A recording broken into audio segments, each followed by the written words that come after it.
and the cunning side of personality fades out as you get older, and you're more cunning when you're little, and find ways and means of outwitting people and manipulating a system in a simpler way than when you are mature and you begin to rationalize and think about things. Although a lot of older people have survived, it was very much easier for people of my age to survive.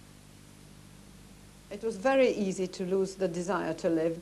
You saw this in people's sheer way of the way they walked. They began to walk slowly and develop a kind of a vacant expression on their faces. And it was a gradual process, but once this process took over, you know, these people were doomed and you could not save them anymore. But my mother was absolutely fantastic. She worked in the hospital block, and she could recognize this expression in people's faces and used to talk to them. She couldn't give them any physical comforts, but by sheer talking to them, she gave them this extra will to live perhaps through another day. During the 8 months that I worked in the Canada Commando, I saw such a vast number of people being brought in and being killed off that the sheer number of people lost its meaning. It was only when I saw an individual act of cruelty, or if something happened to one person or one child, that it suddenly brought this whole realization of what was happening there. And it took an enormous effort, constant effort, to drive this thing out of my mind. As long as there was a sea of people, it lost its meaning. But I must emphasize that it was, if something happened to one person, this is what hit me hardest. A child would pick flowers, this particularly is in my mind, or a child was playing with toys, and the mother tried to pacify a child, perhaps knowing full well that preparing it for death, you know, just trying to instill some calmness into a child, and perhaps the SS would come and tear this child away and pick it up by its head or by its legs and throw it onto the side and just kill it in front of the mother. This is a kind of perhaps incident which I found very difficult to erase from my mind. When I visited the Canada Commander section of the camp, I was very much afraid whether I will be unable to blot out these events again, as I have succeeded before.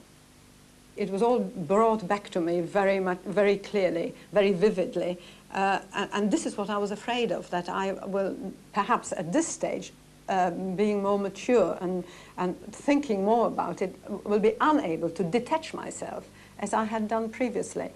And it has affected me very deeply, because I did see it all very vividly, but again, my mind has been able to begin. It has taken weeks and weeks after my return from the visit for me to settle down and begin to blot out and detach myself.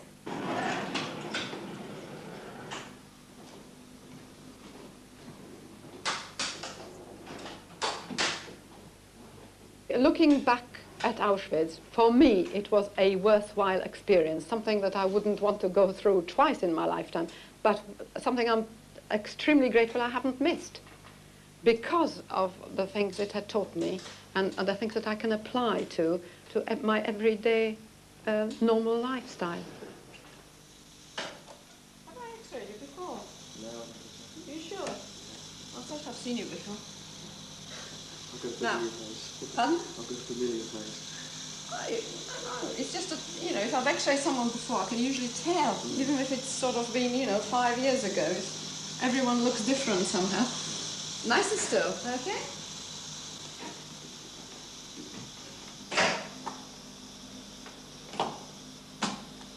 Little breath in, please. Let your breath out.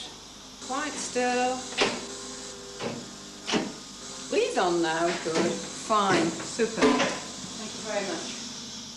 I do my own thing, as it were, and I will not be allowed to be influenced in bringing up my sons, in my ordinary activities.